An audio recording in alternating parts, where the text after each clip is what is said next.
In the last 72 hours, 3 separate earthquakes above magnitude 7 have struck the Pacific Ring of Fire. Not 1, not 2, 3. The Pacific Plate, a slab of rock larger than the continental United States, is moving.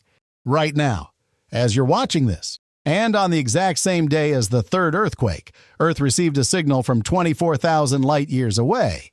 A signal powerful enough to cut through our atmosphere, arriving at the same frequency as your home Wi-Fi. These two events are not being connected by any major outlet covering this story. We're going to connect them with real data. Stay with me. At exactly the 6-minute mark, I'm going to show you something scientists just confirmed. In a peer-reviewed publication, something that changes how you understand both events simultaneously. This is documented, this is verifiable, and almost nobody is talking about it. First, the ground. April 5th, a magnitude 7.6 strikes the ocean floor near Tonga. Hours later, a magnitude 7.3 hits Vanuatu. Same tectonic system, same week.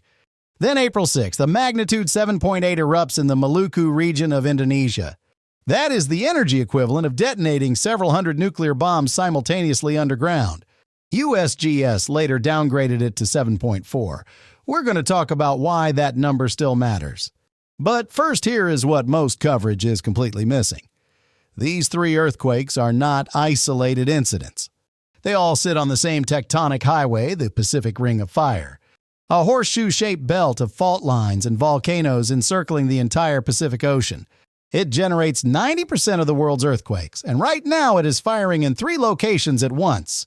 So, the question isn't just what happened. The real question is, what does this mean for what comes next? Let's start with Indonesia, because the Maluku region is not a normal earthquake zone. It's something fundamentally more dangerous, and I want you to understand exactly why. Most subduction zones work like this: one plate slides under another. One direction, violent but predictable. Maluku has something called double subduction.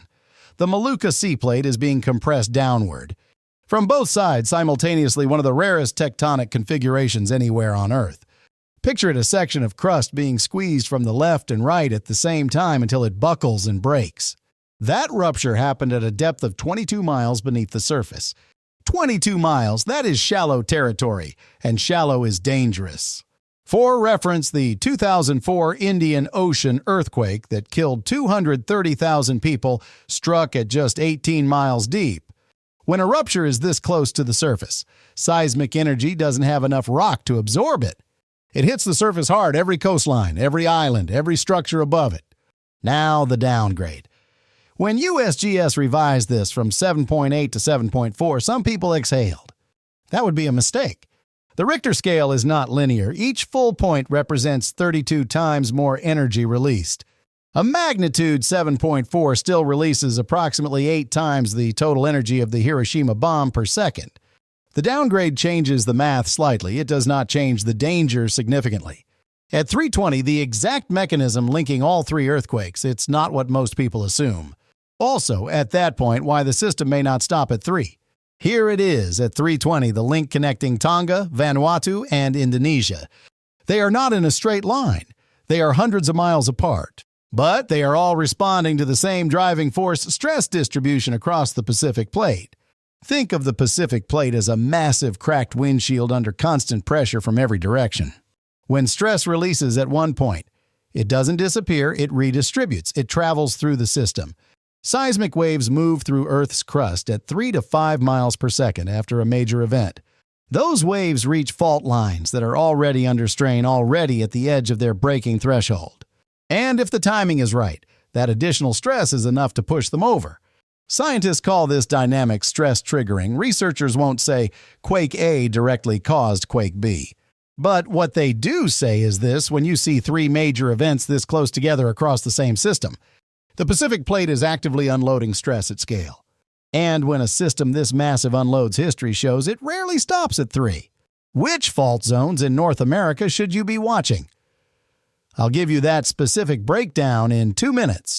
But first, Tonga, because this is where the tsunami conversation becomes very real. The Pacific Plate in the Tonga region doesn't just subduct, it plunges nearly straight down. This is the fastest subduction rate anywhere on Earth, and when a plate this massive plunges at this angle, You don't just get earthquakes, you get vertical displacement of the seafloor. Vertical displacement moves water. That is exactly how tsunamis are generated. Tsunami energy behaves completely differently from earthquake energy. It doesn't need fault lines to spread. It just needs water, and it can travel 12,000 miles, the full width of the Pacific Ocean, while maintaining real destructive potential. Current data shows no ocean-wide tsunami threat to the U.S. West Coast from this event cluster.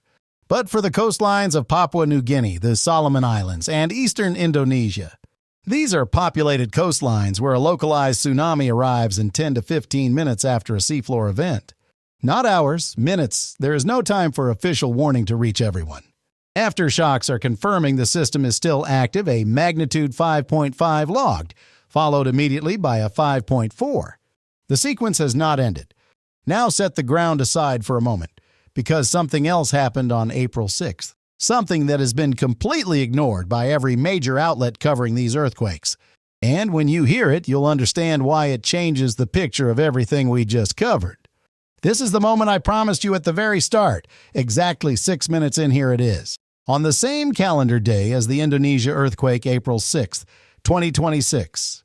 Astronomers using the Rattan 600 radio telescope in Russia detected a giant radio flare from Cygnus X-3, a binary star system located 24,000 light-years from Earth. The measured frequency of that cosmic broadcast, 4.7 to 30 gigahertz. Let that land. 4.7 to 30 gigahertz is the exact range of 4G LTE. 5G, and the Wi-Fi router sitting in your home right now.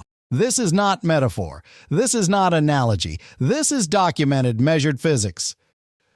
A signal from the far side of the Milky Way is arriving at Earth today, in the same radio frequency band your phone uses to text your family. Before you dismiss this, let me show you exactly where this data originates. The source is the Astronomer's Telegram, a peer-reviewed scientific communication platform used by professional astronomers worldwide to report real-time anomalous detections. Variable stars, novae, binary outbursts, X-ray transients. This is the first call scientific publication in the field. This is not a blog. This is not social media speculation. This is the primary source document. Cygnus X-3 is what astronomers classify as a microquasar, a binary system where a normal star orbits a collapsed object, likely a neutron star or a black hole 24,000 light-years away. As matter spirals inward toward that collapsed core, it forms a superheated disk, and jets of energy blast outward at near light speed, broadcasting radio waves across the galaxy. This is the second giant flare from Cygnus X-3 in just 3 months. The first ran from January 16th through January 20th, 2026. That event peaked at over 6,000 millijanskis, compared to a normal baseline of roughly 3 to 5. That is a 1,000-fold increase above normal output. This new April 6th flare is already tracking at comparable energy levels and still building. Here is where the story shifts.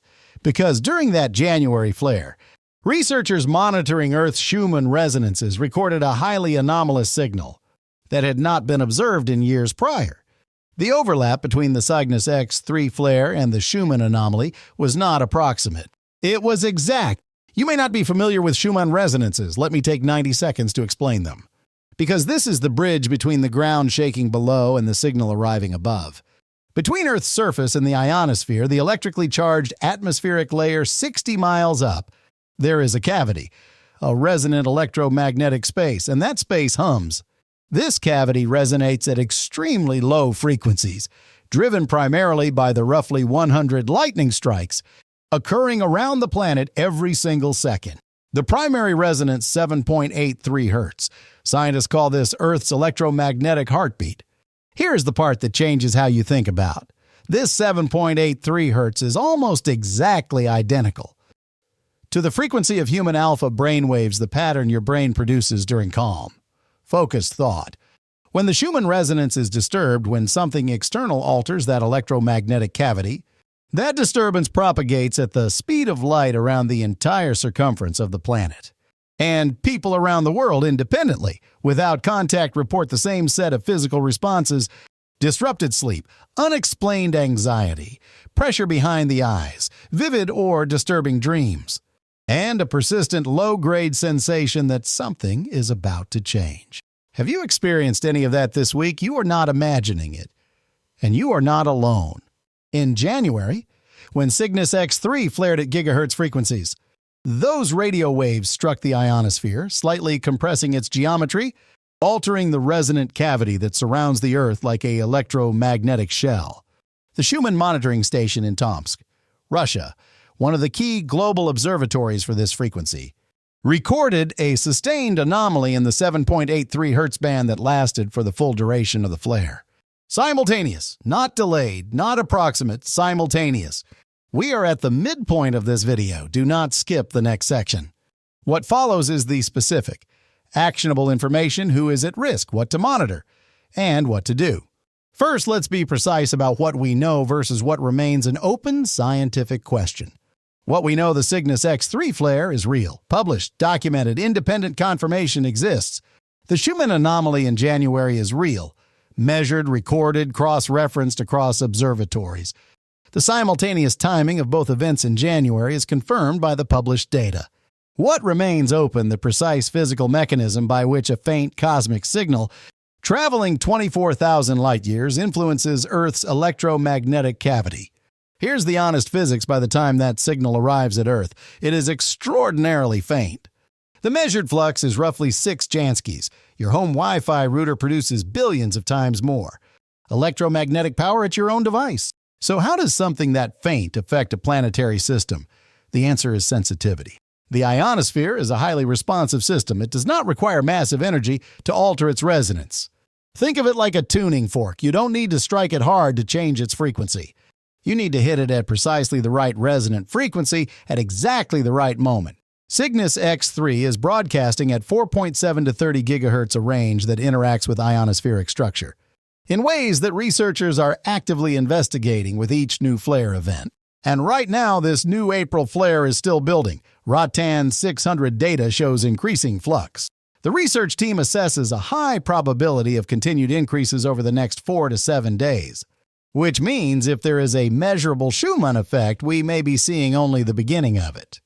There is one more piece of this picture that has not been connected anywhere else.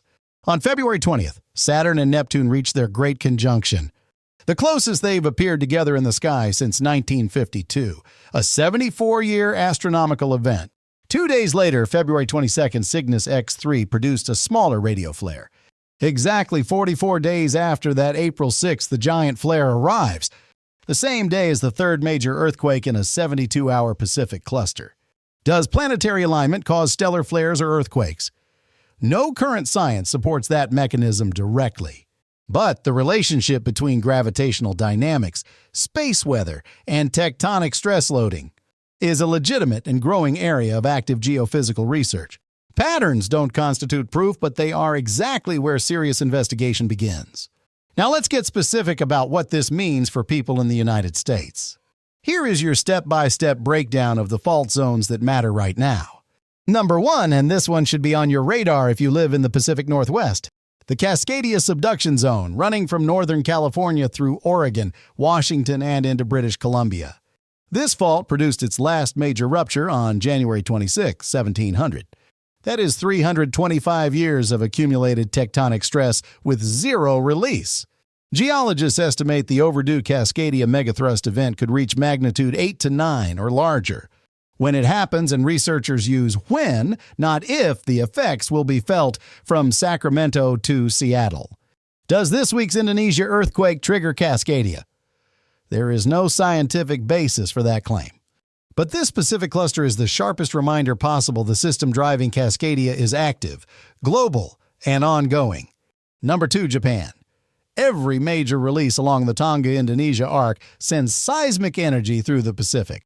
Japan sits on arguably the most seismically loaded plate boundary on the planet. Its faults are in a state of near constant strain. Distant dynamic triggering is physically plausible there. Not because Indonesia caused it, but because Japan is always close to its own threshold. Number 3. The U.S.-Canada West Coast more broadly. California's San Andreas Fault. The Cascadia Arc. These are active for their own independent reasons, the stronger. Defensible statement is this: large earthquakes send seismic energy globally, and sometimes those waves trigger events in already stressed regions. No scientist will honestly tell you this specific quake means the West Coast is next, but every scientist will tell you those faults are loaded and have been for a very long time. One critical distinction I need you to understand before we close about tsunamis specifically. Tsunami waves travel at roughly 500 miles per hour. They can cross the full Pacific in about 24 hours. From this region, Hawaii would receive a wave in approximately 9 hours, U.S. West Coast 15 to 17 hours. That travel time is fully trackable by NOAA's Pacific Tsunami Warning Center that infrastructure exists. But tsunami arrival at a distant coast does not mean that coast is being seismically loaded. Water wave energy and fault triggering are completely different physical phenomena. Don't confuse them, and don't let anyone else confuse you about them. Here is the bottom line, and I want to be absolutely direct with you. We are not facing an apocalypse. The Ring of Fire shakes every single day. 3 M7+ events in 72 hours is statistically unusual, but it is not historically unprecedented. What is unusual and what is statistically, scientifically worth your attention is the convergence, a major seismic cluster, coinciding with a confirmed rare cosmic flare from the exact same source, that overlapped with a documented Schumann anomaly just 3 months ago. Both events on the same calendar day, same 24-hour window, any source handing you a clean, certain answer to what this means in either direction. Is not giving you science, they're giving you performance. What real science gives you is this documented events, open questions and active investigation, and a planet that is far more connected from fault lines 22 miles underground to the ionosphere, 60 miles above us to the edge of the Milky Way, 24,000 light-years out, than most of us were ever taught in school. The Pacific Plate is moving, Cygnus X-3 is transmitting, and the electromagnetic layer between them, tuned to the same base frequency as your own brain, is registering both events simultaneously. Whether that represents coincidence or a connection we are only beginning to understand, that is the question that serious researchers are now asking. And it is worth sitting with when you step outside tonight and look at the sky. Coming next, and this one is urgent, beneath the Cascadia Subduction Zone, the fault that will eventually reshape the Pacific Northwest, researchers have just published new data on what they call slow slip events. Silent earthquakes happening over weeks, releasing no shaking that you can feel, but loading the fault incrementally, bringing it step by step closer to its breaking point. The new data suggests a slow slip event is currently underway beneath the Pacific Northwest. That analysis with specific fault maps, depth data, and what it means for your region publishes within 48 hours. Subscribe and enable notifications now, because when that video drops, the people around you won't know what you'll already know. The ground is talking. The galaxy is transmitting.